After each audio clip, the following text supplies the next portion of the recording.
Join us as we shed a tear for the final multi-game NFL DFS slate of the entire year, but it's shaping up to be a dandy because we have got four fun teams on the slate for the conference championships. Lions versus 49ers, Chiefs versus Ravens. It is going to be a delight. We're going to break down both those games for today, breaking down our thoughts on them from a DFS perspective to get you ready to fill out some good FanDuel lineups for Sunday. Welcome on into the Heat Check Fantasy Podcast. That's right here on the FanDuel Podcast Network and FanDuel Research. My name is Jim Sonis. I am a managing editor of digital media for FanDuel Research, joined here as I am every Thursday by Brandon Gdula. Check him out on Twitter at Gdula13.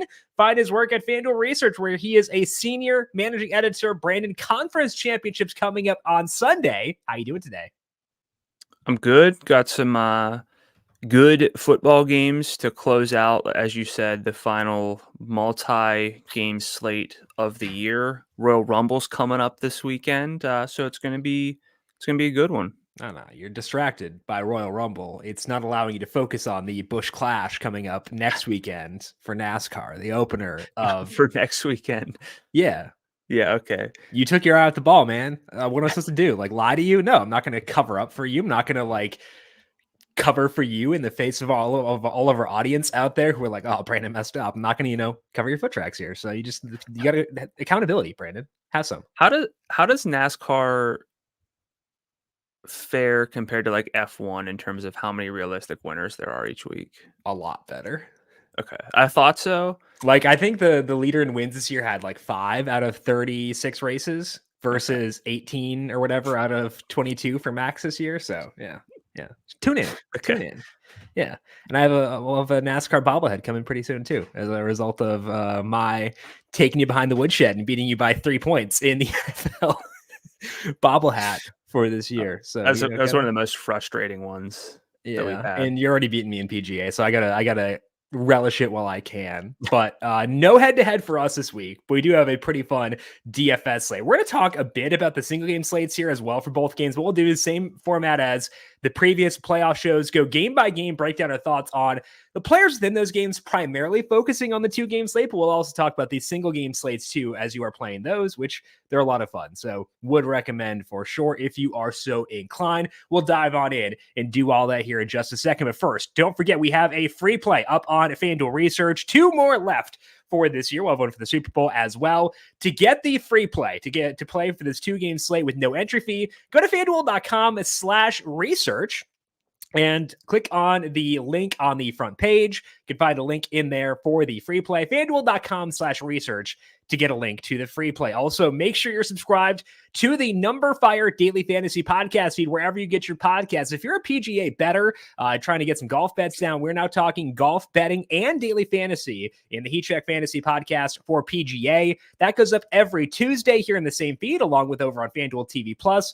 Tom Vecchio talking NBA DFS every weekday on the Daily ISO, and Austin Swain talks UFC betting and DFS as well on the Heat Check on Fridays when they have events as well. All right here in the numberFire Daily Fantasy Podcast feed. If you like what you hear, leave us a 5-star rating or leave us a thumbs up over on YouTube as well. When it comes to the NFL playoffs, you got to win one game at a time. But when you bet the NFL playoffs on FanDuel, one game can mean a lot of wins.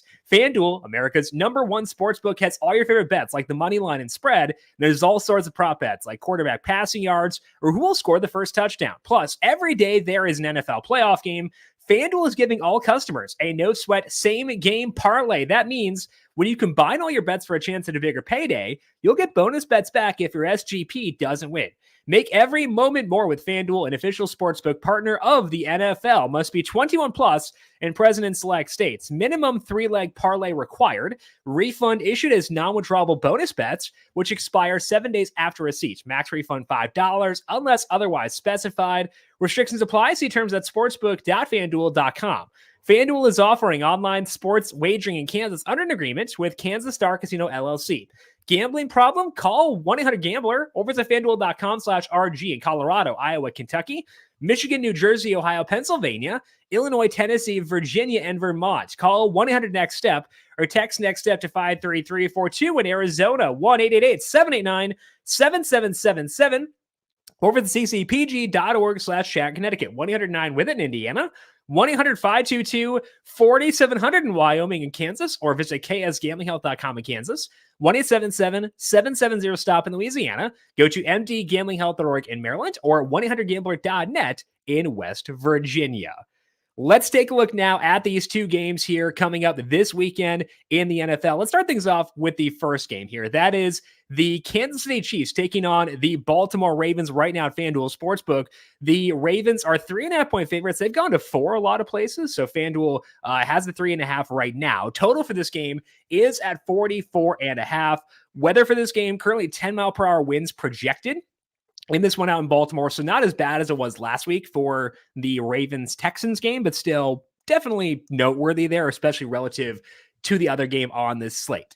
Injuries to note for this one, Mark Andrews back at a full practice once again Wednesday. Got 2 full practices last week despite being inactive. He was full on Wednesday. Not a lock that he's back, but it does seem to be setting up that way. Gus Edwards not on the injury report despite getting banged up late against the Texans. Isaiah Pacheco mispracticed Wednesday with a toe injury. He told reporters he'd be good to go. I think that's from when he turned his ankle a bit on that one run down the sideline. But it looks like he's going to be good to go. Sounds like he will, at least. And then guard Joe Thuney didn't practice due to a pec injury. Sounds like he is on the wrong side of questionable for this game. So, Brandon, we get Chiefs Ravens from a football perspective. I got nothing to nitpick here. This game's going to rock. What are you seeing here from your perspective as it pertains to this game and DFS? Yeah, much more concerned about this one being low scoring than 49ers Lions. And I think that'll be, the prevailing opinion based on what the totals are at FanDuel Sportsbook. So I don't think that that's, necessarily groundbreaking in terms of how I'm viewing things. But I think it's very reasonable to sort of go that way, especially with how run heavy Baltimore is and can be. I'm really interested to see how Mark Andrews progresses. As you mentioned, 2 full practices to end last week and then didn't play, but full in practice on Wednesday, which is usually a good sign there. But it doesn't sound like it's necessarily it still seems pretty up in the air in terms of whether he'll play. And the sentiment seems to be like he'll play when he's ready to play, but not before that. So that's interesting. And one thing that I was looking into just out of curiosity, and I've as someone who has begged this team to play Isaiah Likely when Mark Andrews is healthy, I just don't know if that's really going to necessarily be the case. So I think that that's going to be kind of a tough situation based on the news we have about Andrews. Even if he suits up, if it's still this level of uncertain, I kind of think that he'll be limited. I think that'll limit Isaiah Likely, and this team was bottom 4 in their percentage of plays that they had 12 personnel on the field this year. So, we're looking for every sort of angle we can. It's hard to lead off the injury section with Mark Andrews news and just sort of like bury it and get back to it. But as Mark Andrews, someone with the type of upside that can match a Travis Kelce, we've got tight ends lively in each of these games, which is appealing, or for both sides of each game. Yeah. The one thing that I'm really trying to figure out is how I would handle Andrews, but we can talk more holistically about this. That's just sort of where my mind went initially with Andrews. And Andrews impacts the other pass catchers too, because he earns targets when he is out there. Now, I agree with you where I don't think he's going to be like a full go, assuming he does play. But it's going to be enough to make Likely, I would say, less attractive, not out of play, but less attractive at least, given the salary for like this week. Checks in at 54. It's a pretty good number, but it's also not like a massive value compared to guys who are really desirable in George Kittle, Travis Kelce, Sam Laporta, same thing. So, Andrews 57. That's pretty decent. I would want a Schefter report, a Schefter or Tom Pelissero report on Sunday morning saying, hey, he's like going to be a major factor in the game plan. I don't think we're going to get that. So to me, it's more so I want to be up in this range at tight end this week, which is tough because when you look at quarterback salaries, Lamar Jackson is $8,800, and that's $1,000 more than any other quarterback on this slate. So if you want to get to Lamar and you want to get to Christian McCaffrey, who is $11,000 on FanDuel, there is incentive to pay down. Now, I think that because I like guys like Kittle as much as I do, I don't think I'm gonna be able to get to both in the same lineup, Lamar and McCaffrey. I'll have builds where I do, but like if I'm talking 1, 2, or 3 lineups, I'm not sure I'm gonna get there. Do you think, based on what you've seen from a salary perspective, from a value perspective, getting Lamar plus McCaffrey is viable, or is it worth it to do one or the other in order to get to guys, the really fun tight ends we got in this slate? I think it's possible. Like you said, though, it's not going to be something that I can realistically prioritize and just assume that it's going to work out if I roster value wide receivers. There are some lower salaried running backs that you can definitely consider plugging in there.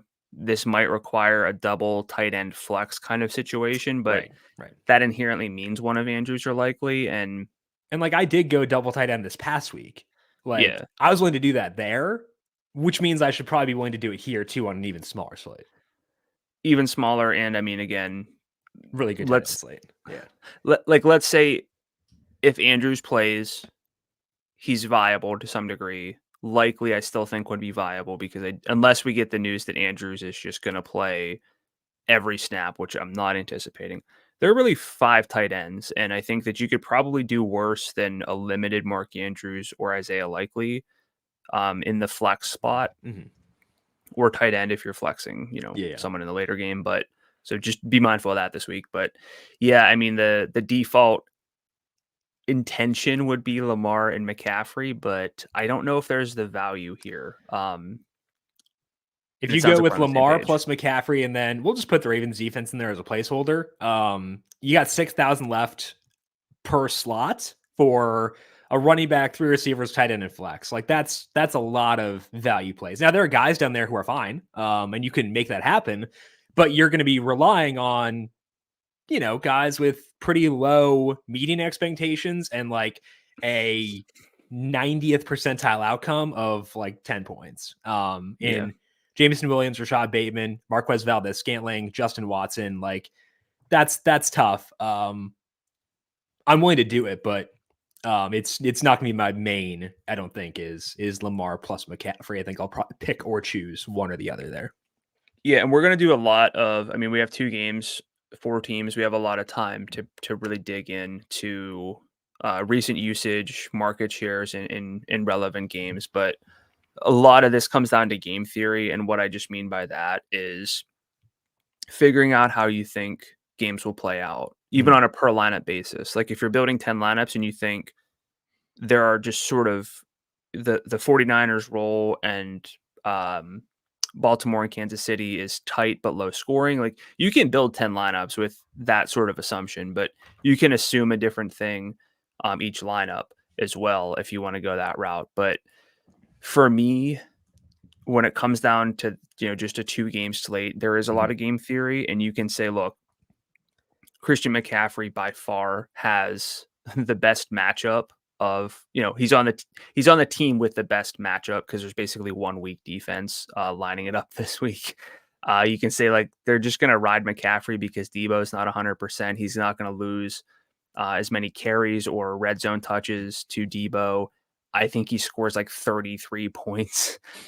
You got to find a way to play him, right? And you can also say the same thing for Lamar. I know you're going to have some stats on Lamar's rushing output in playoff games.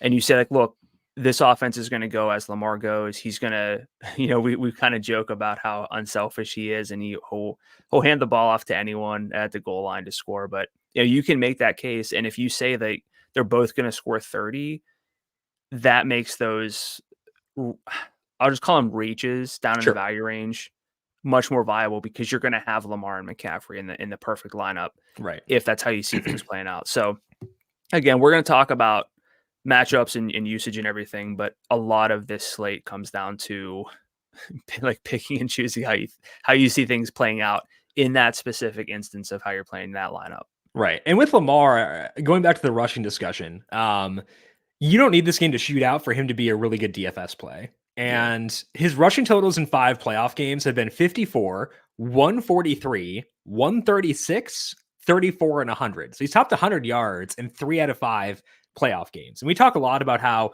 Mahomes runs more in the playoffs. Joe Burrow runs a bit more during the playoffs, stuff like that. But like Lamar runs during the playoffs. And that's pretty tough to turn down. 88 is like objectively low for him. Whereas I think McCaffrey is appropriate at 11,000. I'm not saying that makes me prefer Lamar over McCaffrey, but I think it's worth considering. But I also think that on the opposing side, you could go to Mahomes pretty easily at $7,500 and stay in this same game. I think there is a path to a shootout here because this game could be pretty tight. We've seen at times the Ravens defense be vulnerable when I think that the situations in which they struggle most are when it's a team who can both run and pass. Like last week against the Texans, you can sit in too high all day and prevent the pass because they can't run on you with Devin Singletary. But with the Chiefs, you kind of can with Pacheco. So I think they're still going to do that and try to force them to run. But it's an offense that I think can give them some issues move the football, which is why I think Mahomes 75 is very interesting. 6 rushing attempts this past week, only 19 yards, but again, he does tend to run more during the playoffs. He's due. I don't think he has a rushing touchdown yet this year, so he's due for some positive regression in that regard. So I think Mahomes is a pretty solid option at 75. I'm not saying I like him more than Lamar, but I like Purdy a lot. I've got Mahomes like right there with Purdy, and that's an endorsement of him because I like Purdy a lot. So where are you on Mahomes compared to Jackson and Purdy? Yeah, so what I was gonna say before you started talking Mahomes is we're looking into like Lamar versus everyone else. The Chiefs have not done a good job of limiting quarterback rushing. Their 32nd in rushing success rate allowed. And Lamar did what he did last week against the Texans, who were number 1 in rushing yards over expectation per carry allowed to quarterbacks going into that game. So Lamar is going to run. He's going to be efficient running. But yeah, I'm with you where it sounds like Lamar's are 1. Purdy and Mahomes are like 2A and 2B. Mm-hmm. And then I don't know if I'm playing a lot of Jared Goff this week. Yeah. I think that game goes over, but I don't think I'm going to play Goff. So it is what it is. So for me, it does come down to like Purdy and Mahomes. I think there's one play who's safer, and it's the guy who has a lot of weapons and is playing a very beatable pass defense. Right. And then there's Patrick Mahomes, who has a much tougher matchup and frankly just a lack of weapons by comparison. But a couple things about Mahomes against good pass defenses. He's faced 10 top 10 pass defenses this year by EPA per drop back, averaging a shade under 250 yards per game, 7.3 yards per attempt, which isn't bad, 1.5 passing touchdowns, 0.03 EPA per drop back, which is solid. But if you adjust for opponent expectation, 0.19 per drop back over expectation. So again, that number would be 0 if he played exactly to what opponents let up. That's a really, really good number. Mm-hmm. And he's also in these matchups had a 27 rushing yards per game on 5.3 carries. And one thing that you always have to look into with Mahomes is what a team allows in terms of their ADOT. You can just sort by ADOT for him, and he kind of has his more conservative games against teams that limit downfield passing in terms of average depth of target.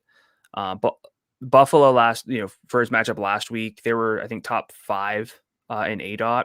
Baltimore 17th. They are first in yards per target allowed on downfield passes. They're a good defense, but I do think that there's going to be opportunities. And last week, Mahomes did kind of air it out a bit more than usual against a team that tends to limit downfield passing. 7.9 yard ADOT. So I like Mahomes.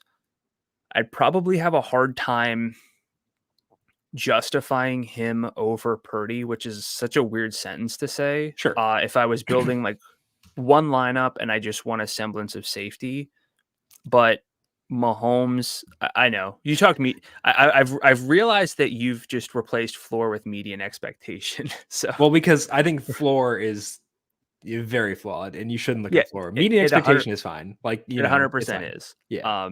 But again, it comes back to the game theory, and while I think more likely than not, the other game is higher scoring than this game. In those instances where this is the higher scoring game, which, those realities exist. Once this game kicks off, we got all these different simulations and realities that in some of those, this is going to be the higher scoring game. And in some of these, Mahomes is going to be the highest scoring quarterback of the week. So I like Mahomes. Who are you stacking him with? I mean, primarily. Yeah, so that's a question of, am I using McCaffrey? Because if I'm using McCaffrey, then it's tougher to get to Rashee Rice and Travis Kelce, but both their salaries are objectively low, right? Like Kelsey's 72 and Rashee Rice at 71. I was pretty surprised when I opened the player pool and saw where those two guys were at personally. I think once you account for the defense, they're reasonable. I wouldn't say that they're like, they can't get much lower. They're on the low end. Yeah. But yeah, it's a really difficult matchup no matter how you slice this one this week. But he's got two guys to throw to realistically. Right. Their numbers on like a per route basis are just pretty absurd. There weren't a ton of routes last week. Yeah. But Kelce ran 20 of them, had 4 downfield targets.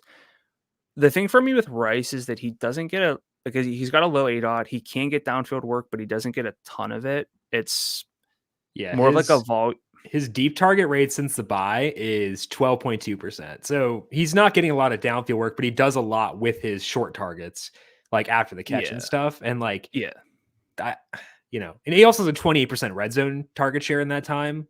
So I agree with that assessment. I worry more about his ADOT when his salary is 78. When it's 71, I'm more willing to just take the targets and run kind of thing. And on a smaller slate too.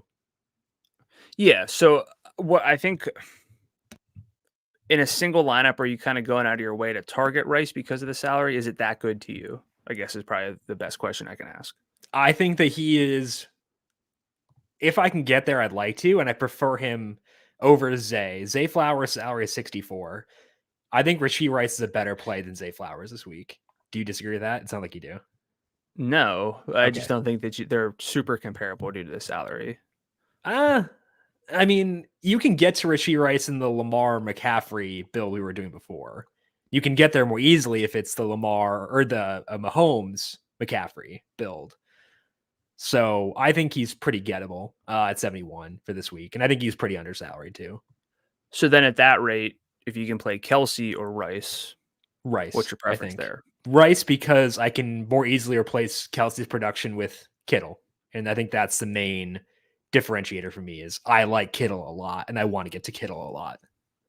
Yeah, Baltimore top 5 in both catch rate over expectation and yards per route run allowed to receivers. They're 5th in yards per route run allowed to tight ends, but 24th in catch rate over expectation. Mm-hmm. I want to get to Kelce in lineups where I'm playing Mahomes. Best question I can ask from here, though, is let's say you're playing Lamar. You want to bring it back.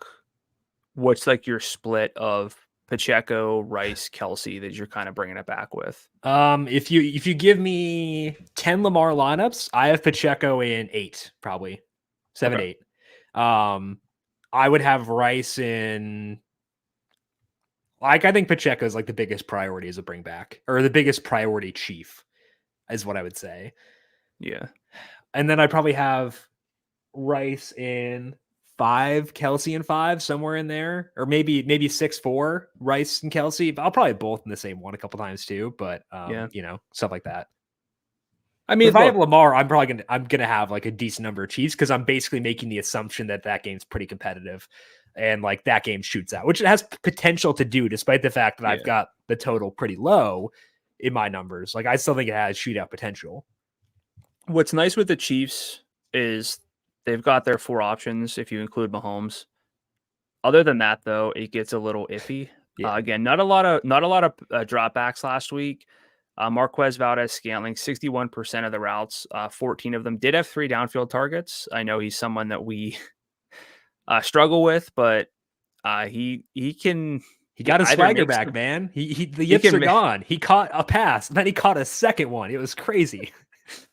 Yeah, but Noah Gray, 52% of the routes, Justin Watson, 44%, Meek Cole, 39%. And after what could have been a disaster, I don't know if that's going to expand. Where are you with these? Well, I guess this would be quaternary um, options at best Yeah. if these guys are fourth. I think because of the route data from last week, MVS is going to be my favorite guy. As you mentioned, Yeah, 14 routes for him versus 10 for Watson, 9 for Hardman. I think that Hardman might be inactive this week with Tony being back. It yeah. seems like Tony be back. Like, there's not a good option there. But at least Tony didn't fumble twice last week. So I feel like there's a shot Hardman winds up being inactive. Am I going to use Tony? No. That was 2023, Jim. We have left that gym in the past. We're not doing that. But MVS does get deep work. Looking at him since the bye week, excluding week 18, he has a 22% deep share. That's lower than Justin Watson at 29%. But again, with MVS running more routes than Watson last week, I do feel like he's the preferred play here. So I'm willing to use MVS at 48 if it gives me flexibility elsewhere in my lineup. Yeah, I think you need to consider at least someone else within this offense, Yeah. and Valdez Scantling is, I think, the best route in Mhm. terms of probability of giving you something based on the fact that he runs routes. And again, like this Chiefs offense has not really tried to force a ton against teams that suppress the downfield pass, but Baltimore's like league average in ADOT. Again, they've been efficient on passes traveling at least 10 yards downfield, number one in the league in terms of yards per target. However, we saw Mahomes again push it last week with again MVS getting 3 downfield targets. Kelsey had 4 against a team that sort of doesn't necessarily allow that. So I feel as good as with MVS, I think, as I maybe have all year. And it just took Yeah. a 2-game slate to get there. He like once he made that catch down the sideline, it was like, okay, we're back, baby. Log that in the Yeah. brain. The yips are gone. Yeah. They're gonna come back the second he drops one again. But like, hey, until then, so until 7 minutes in the first quarter, we're back, baby. Let's talk about the And other low salaried plays in this game, and that means the Ravens pass catchers and the Ravens running backs. From a pass catching perspective, last week, this is again with Edward or with Mark Edwards or Mark Andrews. Mark Edwards. Who's Mark Edwards? Mark Andrews being it. Oh, I was looking at Gus. That's why. With Mark Andrews inactive, keep that in mind. But on 25 dropbacks, Isaiah Likely and Zay Flowers both ran 21 routes. Rashad Bateman ran 17. Nelson Aguilar ran 16. Odell ran 7. So Odell is out. I'm not touching Odell. I have been down that road and I've regretted it a lot. So I'm done with Odell. Problem is, like, I like Bateman's talent, and it seems like he's been a lot better recently. However, like, I looked at their target per route rate since the bye week. It's up to 22%, but he's still 1.4 yards per route run, which is not good. It's fine for 49, I guess, but it's not great. And now they might add Andrews back in the fold. So I like Bateman. I don't love him at 49, but I think it's a good salary. How do you compare Bateman to Aguilar and MVS in this game? oh boy. Yeah, these are the game script specific types of questions that you start asking. You got to like the salary, and especially when it comes tied to Lamar, because if I'm playing anyone other than Lamar, I don't think I have to kind of get to Bateman. It'll still help, of course, but I don't really anticipate playing Bateman as a one-off in my Brock Purdy lineups. Yeah. Of course, the other 2 quarterbacks I'm using will be in this game, and even if I'm using Mahomes, I can be open to Bateman. But yeah, I mean, it's solid. I think like the yards per route numbers getting better. Yeah. It was really bad before. So it is Yeah, getting better. You're right. I guess it didn't have a whole lot of room to go down, frankly. Correct. But yeah, I would say um, I probably prefer MVS a little bit. I feel like I would rather get access to other. Do you think Mark Andrews is playing? Yeah. I think so too. And I think even if he's limited, it's going to make this be a real mess. Mm-hmm. And I think that there's a chance that even if Bateman like scores and has like 33 yards, it's not necessarily going to be enough. Yeah. I don't know. Yeah. I don't have like a strong.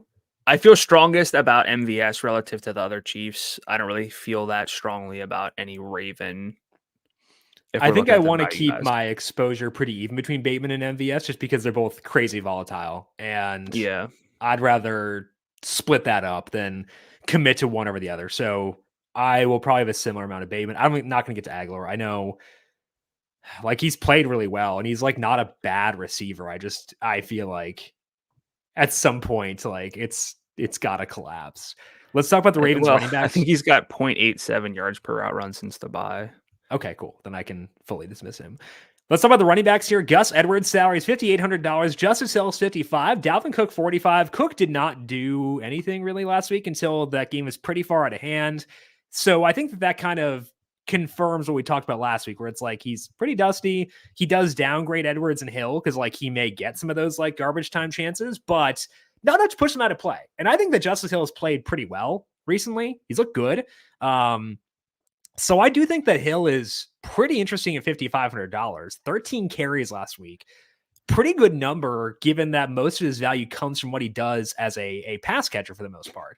In the games he's split work with Gus when there's been no heavily involved Keaton Mitchell, no J.K. Dobbins, Hill is at 56.4 yards in scrimmage per game, 14% red zone share, whereas Gus is at 70 yards per game with a 24% red zone share. So Gus's role is better, but I like Hill more. And I know that's very stupid, but like, how do you view Justice Hill versus Gus Edwards?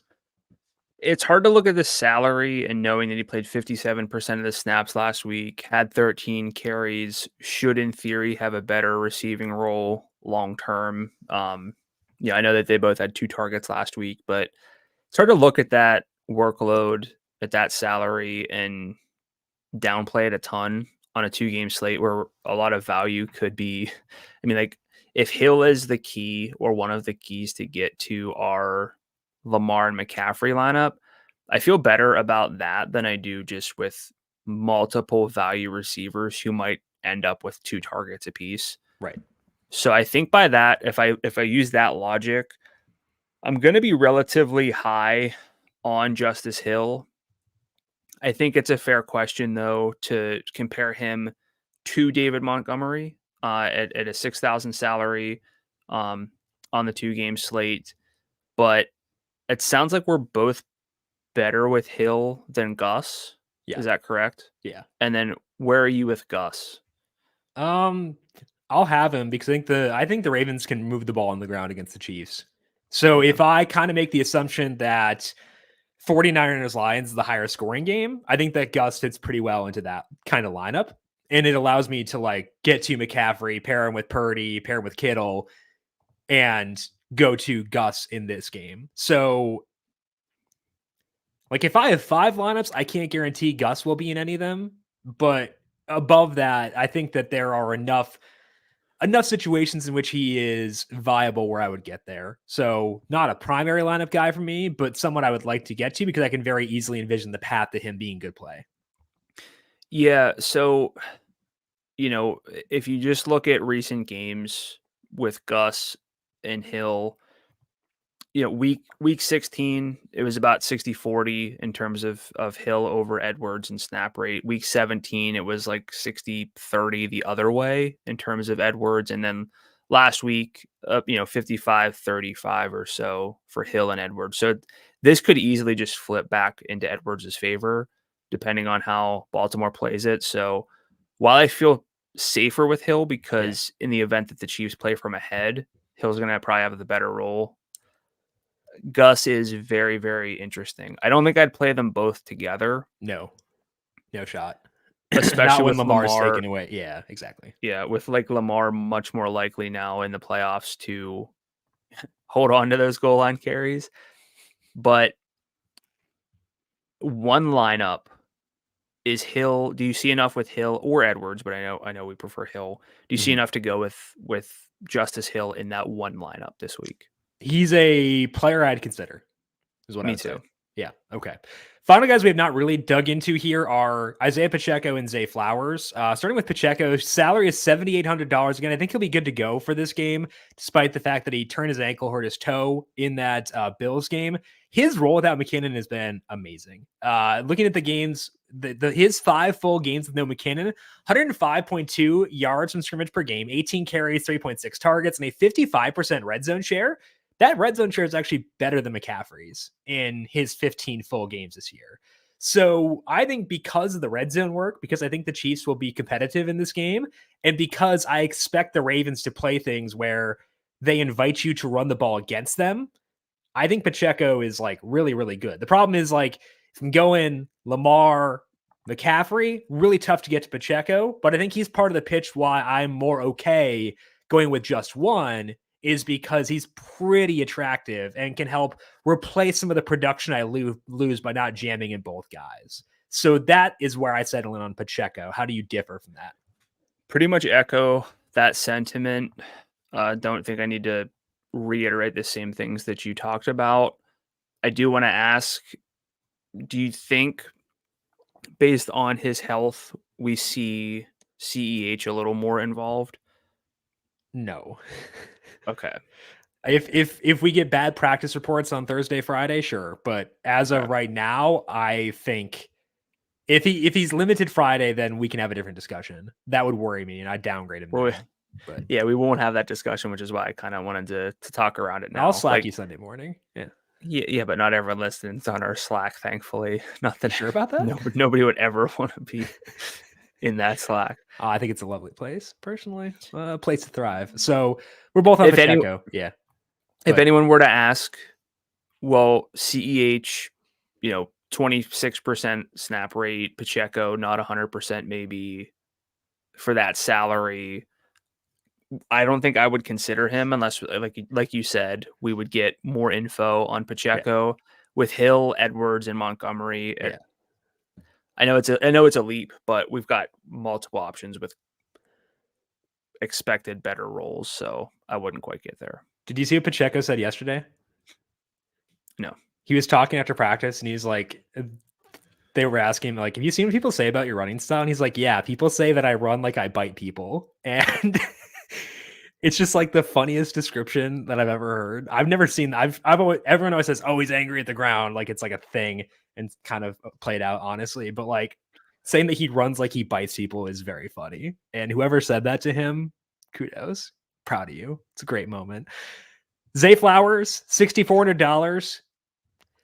In the games he's played with Andrews, he does get a lot of deep work, 37% deep target share for Zay in those games, 21% overall target share, 18% in the red zone. So like he's had a good role when Andrews has been there. His salary is down. I just like for whatever reason, the yardage upside bothers me. And I think he kind of ran hot on touchdowns for a bit. So I don't know. Am I wrong to be pretty wishy-washy on Zay despite the low salary? I think he's the perfect example of why you need to tell yourself how you expect the game to play out. Zay in a higher scoring game with more passing volume makes way more sense than Lamar carving it up on the ground, which is possible. You need more than just passing volume passing volume itself is not the goal at quarterback, but you need the efficiency, which Lamar's been efficient and he runs, which you need, but that does start to like wear on your pass catchers. Lamar's had 22 attempts in his last game, 21, 35, 24. This team can run the ball. It's, people who like analytics, like myself, hate running the ball whenever it's inefficient. This is a whole different situation. It's very efficient. This team runs the ball extremely efficiently. They don't have to throw it a ton. If Lamar throws for like 200 yards and we get Andrews back and they're involving Aguilar, Bateman, Flowers doesn't quite have the role where you feel like, okay, you have to play him at this salary. So it's more of a, well, what if Lamar doesn't run these touchdowns and he throws for 3 of them? Or this is a higher scoring game. Lamar throws 35 times for 275 yards. that's when you play Zay. So you got to think about, when it comes down to these 2-game slates, think about how you expect this game to go. That's how I'm going to get to Zay Flowers in those lineups where I think that this is the higher scoring game. Yeah. Frankly, I don't see it being the case where I just play Zay. If this were a full slate, 6,400, good game that could go off, I would probably consider it. Yeah. But this one specifically, I think it's more game script dependent. I agree. Before we move on to the second game, let's talk a bit about the single game slate here for the Chiefs and the Ravens. You ran optimals in games with similar bookmaker setups where it's a relatively tight spread. Total is middling. It's basically around the median. What did you see when you looked at those pass perfect lineups with similar setups here? Yeah, so I just keep track of optimal or perfect lineups after the fact for single game. And there's a lot of games to compare this one to because this is a pretty basic sort of spread and total. But one of the things that stands out to me is that wide receivers tend to be a little more likely to be the MVP on FanDuel. That said, I don't think that this game lends itself to a lot of wide receiver possibilities other than Rashee Rice in terms of being the highest scorer. Running backs and quarterbacks are a bit lower, but again, this is a very quarterback-centric type of game. But this is just as likely to have a defense around 37% or a kicker, 42% of these perfect lineups, or one or the other, which is 63% of all lineups that fit this build, as any other game. Yeah. And also, it's about 28% likely that both quarterbacks will be in the perfect lineup, same as the full sample. So there's not a whole lot of like strong takeaways here. But it does speak to the fact that if you're trying to jam in Lamar and Mahomes, it's about 30% likely, 28% likely long-term that this is how this game plays out. So just want to touch on that a little bit. I don't know if anything jumps out to you. Yeah, I think it's a good discussion to look at those. I think for this specific matchup, I'm putting Lamar in MVP every single time. Yeah. Because he's like the single game cheat code. Doesn't have super concentrated usage to any of his pass catchers. The opposing side, like Mahomes, is good and could outscore Lamar, but I think I'm just going to go Lamar at MVP and figure it out from there. Rashee Rice, undersalaried, I think, at $12,500. And then scrolling down further, Justice Hill is $9,000. That's pretty good for a guy who can save some salary. And then also Rashad Bateman, $8,000. Guys I feel good about. MVS, $75,000. So I think you've got the horses to get to a Lamar plus Mahomes lineup, and I think it makes a lot of sense to try to do that here based on what you were saying, where despite the fact this total is not very high, it's still an okay setup for double quarterback perfect lineups. Yeah, and this is the type of game where both quarterbacks could have rushing touchdowns. And so I actually simmed this one out. It's about 52% likely that Lamar leads in FanDuel points, making him the MVP in a perfect lineup. Mahomes is about 24%, Pacheco about 9%. Pacheco is a good pivot if you're moving away from one of the quarterbacks, just because he would take touchdowns away from Mahomes, right? And maybe in this instance, Kansas City plays from ahead, but yeah, it's very likely that Lamar leads in scoring, which isn't a surprise. Any final thoughts for you on this game? Nope. All right, let's go to the second game then. That is the Lions at the 49ers right now at FanDuel Sportsbook. The Niners are 7-point favorites. Total has gone up a point. Oh, joy. I had over 50.5, and it is now 51.5, so we're feeling good about that up until just now. Total is 51.5. That has risen a point from where it was yesterday. The spread was 6.5, is now 7 for the Niners and the Lions. Weather in this game looks fantastic. 3-mile-per-hour winds right now in Santa Clara, which means it's much better than it was last week for Brock Purdy, and it also means we're getting outdoor Jared Goff, but not playing in adverse conditions where he's playing with the low wind speeds. Big story here, of course, is Deebo Samuel. Didn't practice Wednesday. Status is up in the air for Sunday. Kyle Shanahan did say that Deebo is feeling better on Wednesday.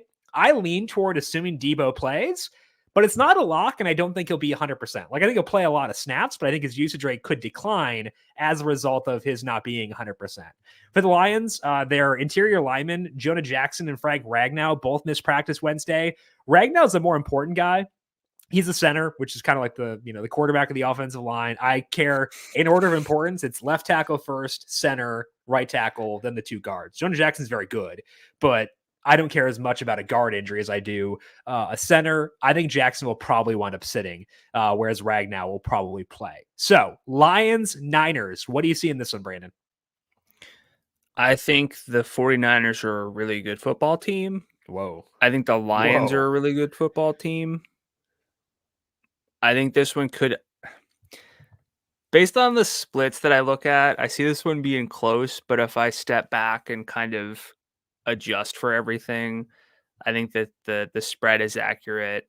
I do think that it's going to be a high scoring game. That's why we spent a long time, digging into the first game. I think this one though is my preference, even though it's a 1 QB game, which feels wrong. So maybe I'm a little too low on Jared Goff. Maybe I'm a little too high on the game if I don't like Goff so much. But I think this one scores more points in line with the totals. I had the total in this game 9.5 points higher than the other game. I thought you were going to say 9.5 points higher than the total. No. I don't think I could get to 60. I was like, oh man. I would need like a 40-point spread. Yeah. It's like college football stuff. Yeah. Right. So I think this game is also the better game environment, but I think that that's kind of similar to the setup last Sunday where the Lions-Bucks game had a better game environment, but I still found myself gravitating towards Chiefs-Bills a lot because I liked the intensity is not the right word, but that's kind of vibe I'm going for. Like I liked how high leverage that game felt. And I think we get the same thing for Ravens versus Chiefs. So I like this game more like from a total perspective, but I still think the other game is at least on its level from a DFS perspective. That's pretty counterintuitive, I know, but that's just kind of how I feel about it right now. Yeah, it doesn't get much higher leverage than a trip to the Super Bowl, but I think I know what you're talking about. Yeah, it's Chiefs Bills, like, and Chiefs Ravens. Ravens are like the trying to dethrone the king kind of thing. Come at the king, you best not miss in Baltimore. So it's I can't explain why it feels that way, but that's why I like Lamar more than Purdy, and that's why I think that Mahomes is the 2B versus the firm 3 at quarterback here, despite the fact Purdy is objectively, I think, a very good play. Yeah, that's I think where a lot of things start is, can Purdy match Lamar? Yes, in certain, iterations of how this thing plays out. Can he outscore Lamar? Yes.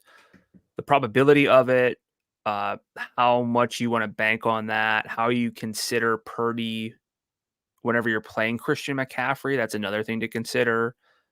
So let's say you're building 10 lineups. What's your QB distribution? I'm going to go Lamar in 5. I'm going to go Purdy in 3 and Mahomes in 2. And if I were to change that, it'd probably be Lamar 6 and then 2 of each for Purdy and Mahomes.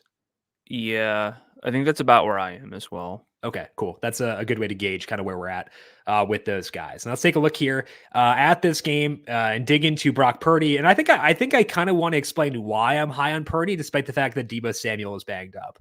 So we know earlier this year, the offense struggled with Deebo Samuel out. However, in that sample, Trent Williams was also out. And Trent Williams, again, order of importance on offensive line, left tackle is 1. And they had both those guys out. And they struggled last week too, but that's with Deebo like leaving mid-game. And when he's like part of the game plan and he leaves, that's tough. Like that's how you get a handoff to Juwan Jennings and you get a couple targets to someone I'm not going to name because I don't want to besmirch. Say it. I don't want to besmirch him. No, Chris Conley's great. He's great. I don't want to besmirch him, but like you'd rather throw the ball to Deebo. That's how I'll phrase it. Nothing against Chris Conley, who is the best receiver of all time, but you'd rather throw the ball to Deebo. But let's look at their numbers here with and without Deebo this year. Now, I'm omitting week 6, which you could view as cherry picking, which is fair, but that was on the road against Cleveland in bad weather. And McCaffrey also left that game early. So really rough setup there.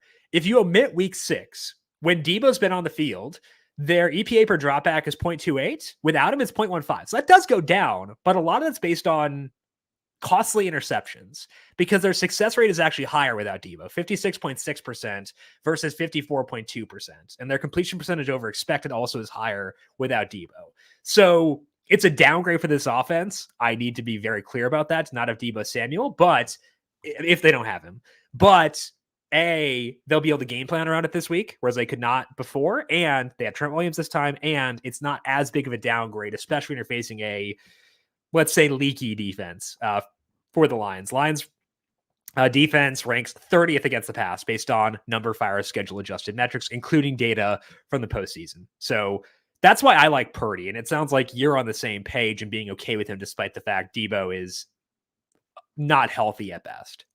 So if you're removing week 6, do you know how many games by chance you're looking at with? Well, with it includes split? all dropbacks. All dropbacks where Debo is not on the field. But it means I'm including all of week 7 and all of week 8. Those are the games they lost to the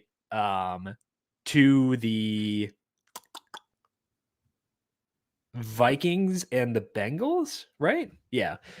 They lost those games, but I thought Purdy played okay beyond the interceptions in those games. Like his EPA per dropback numbers were pretty good if you exclude turnovers and stuff like that. So I thought he played well.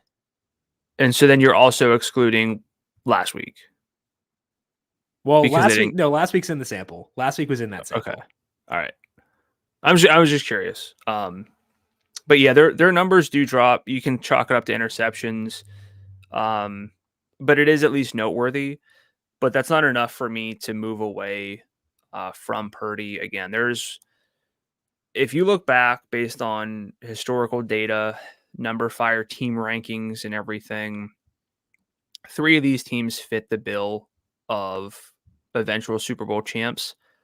Because of the Lions defense, they really don't. It is a big outlier to make the Final Four with a defense that's played to that level long-term with opponent adjustments, all that kind of stuff. So with that in mind, it's really hard to, even if Debo's not 100%, even if Debo doesn't play, he's got McCaffrey, he's got Ayuk, he's got Kittle, he's got Chris Conley.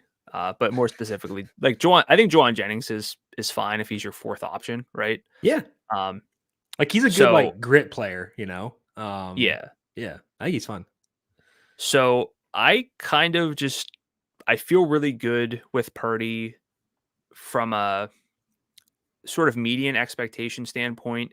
And if you're building a Purdy lineup, unless you're just down on Lamar in general, you're building a lineup where you're like, look, Lamar's not going to score like 30 or 35 right. some of the times. And in those instances, I don't want to play that much. I don't want to put that much salary. Even if he scores 20, you could be okay fading him. Oh yeah. I mean, yeah. I don't want to say that Brock Purdy is going to score 20 in this matchup, but boy, he sure can score 20 in this matchup. He's also had like tangible upside in the past, right? Yeah. I know. Look, Debo's a phenomenal player. He really changes things. And if you want to nitpick Purdy and say, well, he's really only doing stuff because Debo like runs screens to the house, I kind of understand it. I think that's a little bit dismissive, but in a matchup this good, it's really hard to downplay Purdy to a substantial degree.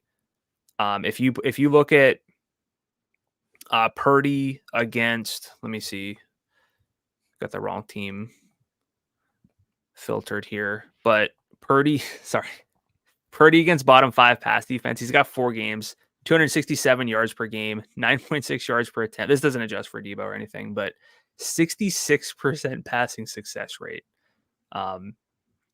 He's going to find a way to both games against the Cardinals. That's the Commanders game. And what was the, Philly.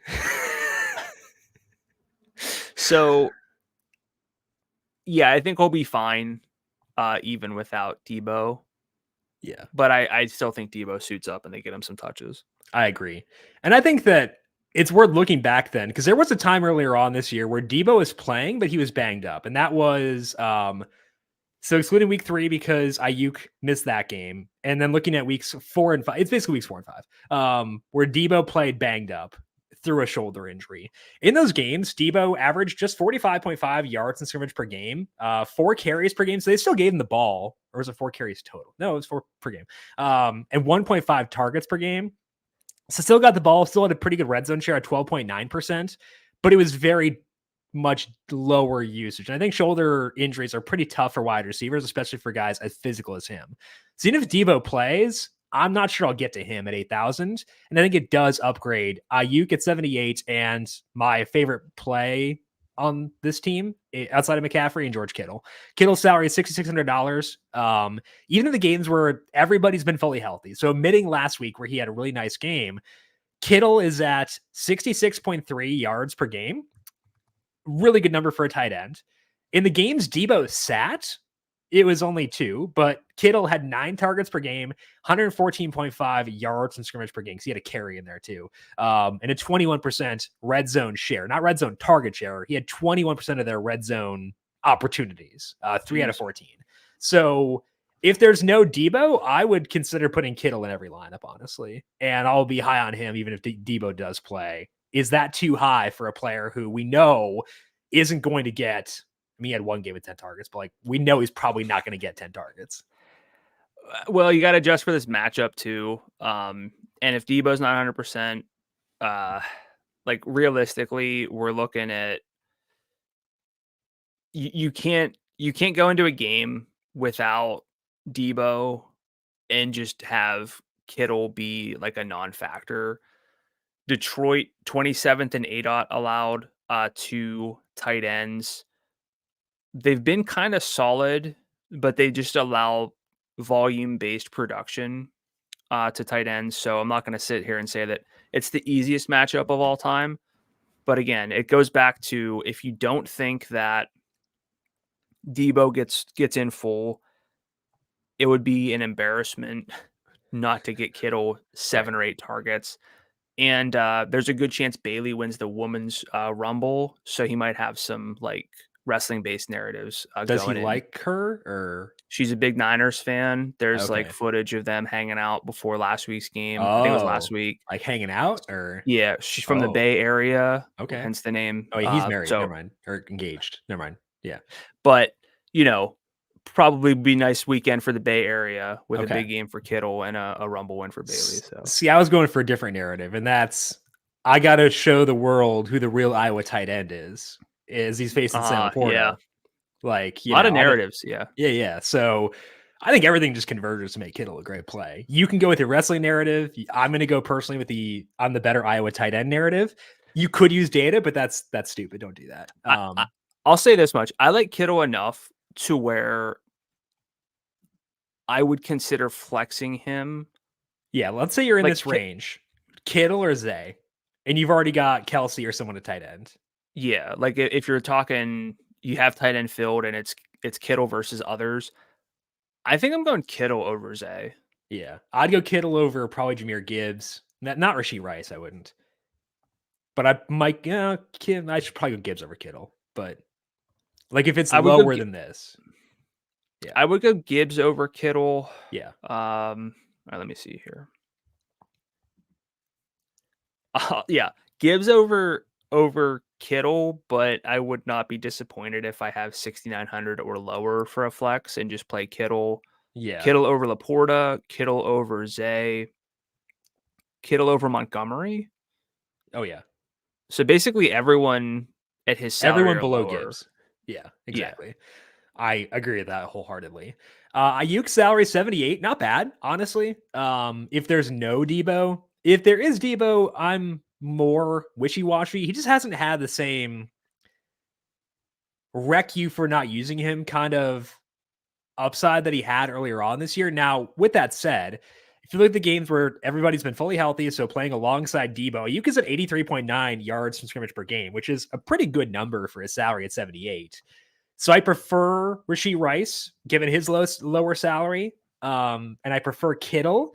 But like, I feel like Ayuk still has that like make you regret it kind of upside, even though we haven't seen it for a while. In the games where Debo is playing but banged up, Ayuk had 103 yards from scrimmage per game across 2 games, 6.5 targets per game, which means he was insanely efficient. But I'm just more wishy-washy on every receiver on this slate, basically, than I am on the tight ends. I think that's where it settles in.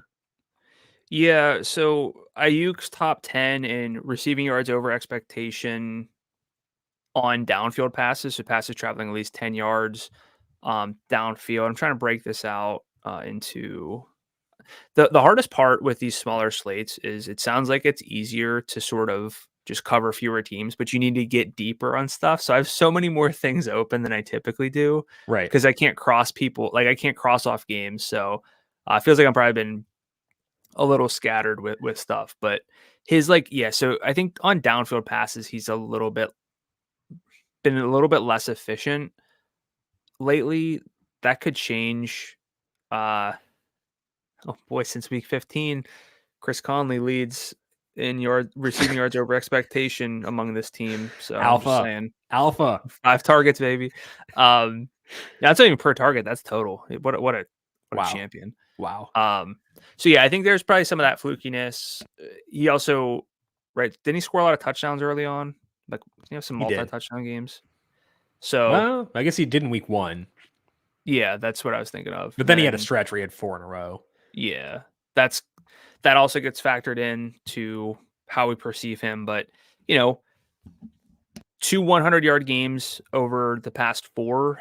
What would that be? 3 in the past 6, and then the others are just really down games. So if there is no Debo, again, it just comes back to one of those easy matchup, relatively, all things considered. Hard to game plan where you just have Juwan Jennings and Brandon Ayuk drawing the same number of targets. I could see Chris Conley out targeting Brandon Ayuk for sure, but that's a joke, just to clarify. Unless you just say, look, no Debo, McCaffrey plays 105% of the snaps and gets even more work, which is reasonable, but Ayuk is probably just someone who I would play when I stack Purdy, not necessarily going out of my way to play Ayuk whenever I'm stacking Ravens Chiefs. Yeah, I think that makes sense. If you go with like Purdy, McCaffrey, Ayuk, Kittle, and then Ravens defense, 56-75 left. That's tough. I think you'd probably have to omit McCaffrey from that one. You can go Hill, yeah, MVS. Yeah. So you could make it, but you're playing with a lot of prayers down there. Well, and then another question, just because there's a possibility to do like a true onslaught situation. Could you play McCaffrey, Ayuk, and Kittle all together? Do you think there's that much production? And do you think there's any other? Could you play like Laporta, Amon-Ra, and Gibbs together? No. Yeah, there should be enough for offense the Niners, just because I have higher offensive expectations for them. Can you play Pacheco, Rice, and Kelsey together? I can, and I will. Okay, and then Baltimore, a little less likely to do that just because the interest level's lower. Right. The reason I'm okay playing all 3 is in the 2 games with Debo out, here are their yards and scrimmage per game. It's a 2-game sample, but in those 2 games, McCaffrey 107, Kittle 114.5, Ayuk 83. If you get that production from 3 players, like sure you're missing out on some touchdown equity because they kind of cannibalize each other, but like hey, McCaffrey probably gonna have a passing touchdown, like that's gonna happen on Sunday. It's gonna happen, I guarantee it. Guarantee is not a word I would actually use there, but I wonder what the odds of that are at FanDuel Sportsbook. Anyway, never mind. All 3 can eat simultaneously, so I'm very okay with going with all 3 in the same lineup. If there's no Debo, Juwan Jennings last week I thought looked really good, kind of like I said. In the 2 games without Debo, he had 9 targets in one game and he had 0 in the other one. He played an 81% snap rate in that game. 54 yards in the one game. I would be okay with Juwan Jennings if there's no Debo. And I think I'd rank him above like Bateman and guys like that. But I'm not like putting him in every lineup kind of thing. How are you feeling about Jennings in the event Debo does not go? Yeah, I think Jennings in like the MVS tier, the Bateman tier, where I still am probably playing them when I'm in his instance, because I'm not going to play Goff. I just don't want to play all 4 quarterbacks. I got to draw the line somewhere. Yeah. And I think you can differentiate with both Mahomes and Purdy plenty. So I think Jennings is going to be in my lineups only when I have Purdy. Other than that, probably don't expect enough from him. That could be a little goofy. If I really need to like if I'm going super stack for like Ravens, Chiefs, and don't have any other options, sure. Because like you said, he was all or nothing basically. 81% of the routes, 85% of the routes in those two games. Scaled up to 68% last week. I do feel like he'll have a role. Oh yeah, but it's not enough to want to go out of my way to play him. So I like think he'll he's going to play be snaps, but it's hard to earn targets over Kittle, Ayuk, and Ayuk, McCaffrey, even if there's McCaff. one Yeah, less guy to eat out there. So yeah, okay, let's talk about the Lions side of things. So we've ignored them to this yeah. point. We're in agreement on Goff. We're not using him. That's fine. We can skip over there. Let's start with the running backs. Jahmyr Gibbs' salary is $7,000. David Montgomery is $6,000. I have stared long and hard at betting some Gibbs unders this week, and that kind of breaks my heart because he's like really fun to watch, but his role has been just okay. Um, I don't care about the snap rate personally. It's been in the 30s for each of the first two playoff games. I don't care about that.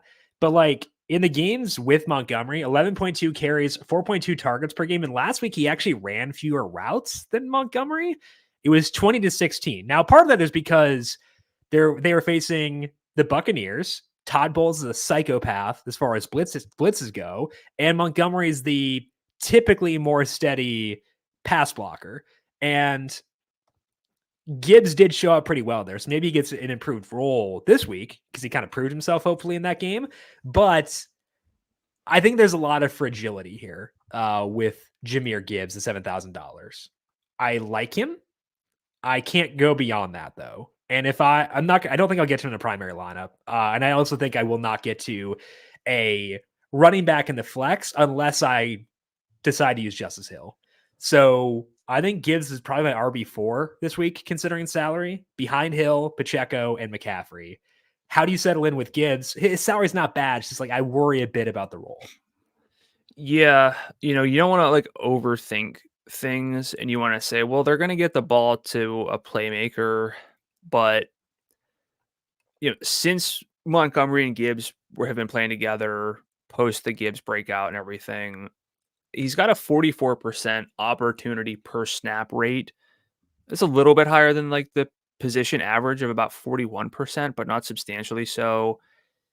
I felt like I kind of got away with some stuff last week based on I did how too. low his snap rate was. That's He exactly what I felt. Yes. he's very good. He can do things with limited snaps. It's not safe to assume because he had a good game last week that he will earn more opportunities. And against this defense, it's also not safe to assume that he only needs like 11 touches to get Right. uh what he got us last week. So Right. and Montgomery ran more routes last week, which was kind of weird. He also just played so much more that that was sort of natural. But Yeah. I think like what type of game environment is it going to take you to play Gibbs and Montgomery? Under. I Just would when need you to bet. assume the game goes under to play them, I think. Or Okay. maybe it's like a total shootout for Gibbs. For Montgomery, that says to me I'm using Lamar or Mahomes. I can't Yeah. use Montgomery in a Purdy lineup. No shot at that. Yeah. I think like again, there are instances where that is how the perfect lineup plays out, but you're doing yourself a disservice, I think, of making that a primary assumption. Right. It's going to take some randomness, and you're kind of doing the wrong correlation there. So Right. I agree with you. Montgomery is undersalaried for his role, but when you consider the matchup, I don't care. It kind of just makes you like he's fine. Montgomery or Gus for you? Because we're pretty low on both. I would go Gus due to offensive expectations. That's where I'm at as well. I'd agree with that. Like his role is better than $6,000. Honestly, that's part of his role is better than $6,000. That's But that's the hardest part is that the salary is so low, and right, I don't want to be stupid, yeah, right? And just say like, well, I don't like the offense that much, and Jahmyr Gibbs had a good game. They're kind of telling us still that they like Montgomery a lot, he's been or fine. else Yeah, it's totally okay to like him too. Yeah, exactly. So I'm probably a little too low on him, but the threshold of burning us on a 2-game slate is a lot lower. I still don't know what the odds that he burns us are. I don't know if the yardage is ever going to get incredibly high. And I don't know how many touchdowns Detroit scores either. Yeah. I'm not really sure either. I also realize this is a very Iowa game because Montgomery and Purdy both went to Iowa State as well. So keep that in mind. Very So his important rushing factor. and receiving prop on FanDuel Sportsbook's 53.5. That feels low, but also I understand why it's there. Yeah. Do you know McCaffrey's? 119. 126.5. Okay, fair. I mean, he's a 133.9 in his 15 full games, and Debo might not play. Yeah. I get it. Yeah. His alt over for like 150 plus is probably like plus 130. Okay, let's talk about the pass catchers here with the Lions. Amon-Ra St. Brown, $9,000. Then it jumps down to Josh Reynolds. His salary is $5,600. Jameson Williams, $5,000. And of course, Sam Laporta, $65,000. I do not use tight ends against the Niners as like a rule. I know Tucker Kraft scored last week, and I might have had like a lineup with him, but I didn't go very hard. I'm just going Kittle every time there. So not really into Laporta. Amon-Ra's salary, I think, is too high when we consider the context of I got to save to get to Lamar and McCaffrey. So to me, it's really about the lower salary guys in Josh Reynolds and Jameson Williams. Reynolds was limited on Wednesday. You can see the Q tag here on if you're watching on FanDuel TV Plus or the FanDuel YouTube page. He had a rib injury. He got hurt against the Bucs and kind of got hit, but he came back in the game, so he'll be good to go, I think. I think to me, it's really about the lower salary guys in Reynolds and Williams. Also because I want to use outside receivers against the Niners to avoid Fred Warner, and so they fit that, and they're also lower salaried. So where are you on the pass catchers for Detroit? I still think there's a case to be made to get to Amon-Ra in the event that you're playing Purdy because you're saving some salary. And I think it's going to be hard to justify St. Brown just from a baseline standpoint. It's not like shocking news to say that, but you have to kind of factor that stuff in a bit. That being said, he's in a lot. I looked around at a lot of optimizers. He's making a lot of them. Which is kind of peculiar. Yeah. But I think it comes down to the fact that on the 2-game slate, we have Lamar who stands out at quarterback. We have McCaffrey who stands out at running back. And then if you assume Debo either doesn't play or is limited, it's basically Amon-Ra is the guy who can get a 40% target share. And you got to ask yourself, like, as well, what are the odds that Detroit in this game doesn't force St. Brown like 12 plus targets, right? Yeah. If they don't, it's hard to look back and say, like, well, we didn't get him involved enough. I know it's a difficult matchup, from an interior standpoint, but overall against receivers, it's a much better matchup against the Niners than it is for tight ends. So I see it, but it's also really hard to get there as a baseline. I think for me with Amon-Ra, it's just going to be in those Purdy lineups because I'm not playing golf, but yeah, I think that's, I'm gonna be very sweaty the entire game with the amount of Amon-Ra I have, just worrying that he's going to bust one open. What are your target expectations for St. Brown?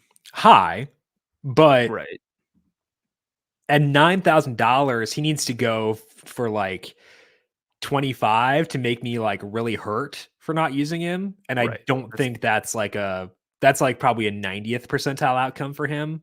And so like in that, other 90%, I'm okay. Yeah. His receiving props 85.5. It's reasonable. Yeah. Ayukso's 80.5, which is, at a $1,200 savings is kind of appealing. I don't think he's got a multi-touchdown game, which is not necessarily a good way to think about it, but Amon-Ra? Yeah. Amon-Ra has like a massive red zone share, but always gets tackled at the one, and then Monty comes in and he's like the DeAndre Swift of the Lions. I know he scores touchdowns, but like he should have more than he has based on how often he is running inside the 5-yard line. He's got a lot of touchdowns, but I don't know if the yardage upside in this particular matchup is Yeah, so we're on the same page. What Yeah. are you thinking with the other pass catchers here? I'm leaning towards being high on Reynolds at 56. You were on him last week, and he had the one touchdown, didn't do a whole lot outside of that. But I think the encouraging thing for him in that game is that he ran 37 routes on 45 dropbacks, and Williams is at 30. Laporte is at 35 with Amon-Ra at 43. So if you're going to give me a 85% route rate for $5,600 on a team that has to throw a lot and it's better like mesh with the opposing defense, that's pretty attractive. So I do think that Reynolds is solid at 56. I'll use Williams too, but I think I'll have more Reynolds than I have Williams. I think Yeah, Reynolds is a consideration for like a primary lineup for me. Yeah, because you're gonna have to play some Detroit guys in like your top 3 lineups or so. You don't technically have to, I guess, but he's my favorite Lion considering and salary. I think all things considered, he's my favorite Lion as well, which could be goofy because if I were to flex, if you have someone in the flex and you got 6,000 left, are you going Montgomery or Reynolds? It depends on if I have other things that set up for like if I'm going with like Lamar like in a vacuum. Probably Reynolds. Okay. I think I'd lean Montgomery there. No, you're probably no, you're right. You're right. I should go Montgomery. But it's not a fair. It's not just Reynolds is still our favorite Lion, but that's because you need 3 receivers. Yeah. You don't need 3 running backs this week. If I had to flex one, I'd probably go Montgomery over Reynolds, but because you need 3 receivers, Reynolds very much still our favorite Lion, which is such a weird thing to say, but that's what a 2-game slate does. I will still use Williams, 4 targets last week. We knew. Yeah, we knew that. Yeah.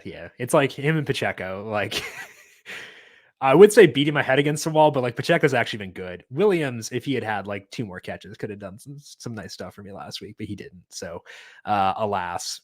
But I like the talent. I like the way he's been used recently, or not used, but like usage from like a route flavor. I don't know, whatever. I like that he's been running better, more diverse route tree. Yeah. Okay, let's talk about the single game slate here for the Niners and the Lions. You ran the same analysis, running optimals for games with similar spreads and totals. What'd you see in similar games to this one? Yeah, not a ton of games that fit this because the spread's pretty big and the total's high. Yeah. So I kind of expanded it out. But one thing that is noteworthy is that it's a big quarterback script, which again, you have to apply back to the matchup itself. And it's just another reason why I feel like maybe we are too low, or at least maybe I'm too low on Jared Goff. But building around all 4 quarterbacks on a 2-game slate it's a good way to kind of end up with a lot of solid lineups, but nothing like that your core might not hit. But I'm much more open to Goff in the single game slate.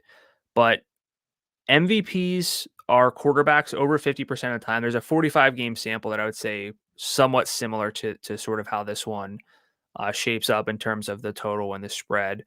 4-1 scripts, so like the heavy Niners, or if you really want to get weird with it, 4 Lions in the Niner.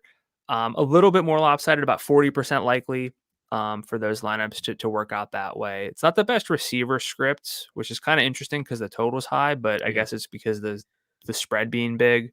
And also because you're occupying a lot of salary with 2 quarterbacks a lot of the time. Yeah. I will say what's fun about this is that it's less likely to have a defense in the perfect lineup in these games, 27% of the time versus 37% for the full sample. Same for kicker, 31 down from 39%. And under half of these lineups, 49%, had one or the other kicker or defense, and it's about 63%. That's the America I want to live in. So no kickers, no defenses. Let's go. You can definitely pick a side and stack up, but we know that there's a real outlier with what we're looking at here, and it's Christian McCaffrey being he's the Lamar of this game where you just put in an MVP and figure out the rest. So I'm gonna have McCaffrey at MVP. I like Kittle a lot for this setup too. $11,000 for him. Honestly, Ayuk's pretty low salary here at $12,000. So I think you could go McCaffrey, and then jump down. You'll be able to get to Purdy or whoever you want, but like I do think that these guys here are pretty attractive. Kittle specifically $11,000. If I'm going 4-1, then I'm pretty likely to have a Niners defense in there or a kicker as a result of that. Lower salary guys. Did I miss Josh Reynolds?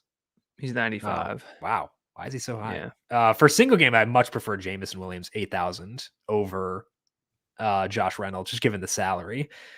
But also, like 8,000 isn't even that low. So It's not. It gets tight. it does. So I'm probably looking at like a 0 quarterback lineup as like if I have a single entry, looking at McCaffrey and then jumping down to Kittle. I think that might wind up being where I settle in. Did you run optimals or simulations for this one too? Yeah. Numbers are pretty high on Purdy. I would disagree with that, but McCaffrey's still about 45% likely to lead in fantasy points. Then it's sort of Purdy and Goff naturally, and Amon-Ra around 10% each. But yeah, it's still the heavy favorite for McCaffrey getting there with, especially if there's no Debo. I mean, Any final thoughts for you on this game or on this 2-game slate? I just always like to ask, what are you doing at defense? I am probably using a defense in the opposite game of where I have my quarterback. That's probably it. Are there defenses? Are you crossing out the Lions? No. Okay. $3,300. I think you can see a scenario in which they struggle without Debo. I'm not thinking it'll happen, but like 32 is pretty low. So no, or 33 is pretty low. So no, I'm not crossing them off. I just need to ask, get a sanity check on, because it's nice to pencil in the Lions and then build out from there, but that's not how I'm going to do it. I just wanted to see if you were ever going to get to the Lions. So. Yeah, basically what I'll do is I'll put my quarterback in and then put a defense in the other game in there. That's the way I'll work. Okay. That is all that we have here for today. We are going to be back with you once again in 2 weeks to preview Super Bowl 58, LVII, 58, yes. Super Bowl 58. We'll talk about the single game slate next Thursday, the following Thursday, to get you ready for that. That'll be on the FanDuel YouTube page, 10 a.m. Eastern, up on FanDuel TV Plus and the numberFire Daily Fantasy Podcast feed after the fact. Brandon, if people have questions for you on Twitter, where can they find you there? I'm on Twitter at Gdula13, GDULA13. And I'm on Twitter at Jim Sonis. You can find me on Threads at Jim.Sonis, and you can find FanDuel Research on Twitter at FanDuel Research. Good luck to all of you with your lineups for this weekend. Enjoy our final multi-game slate of the year. We'll talk to you once again in 2 weeks to break down Super Bowl 58. This has been the Heat Check Fantasy Podcast right here on the FanDuel Podcast Network.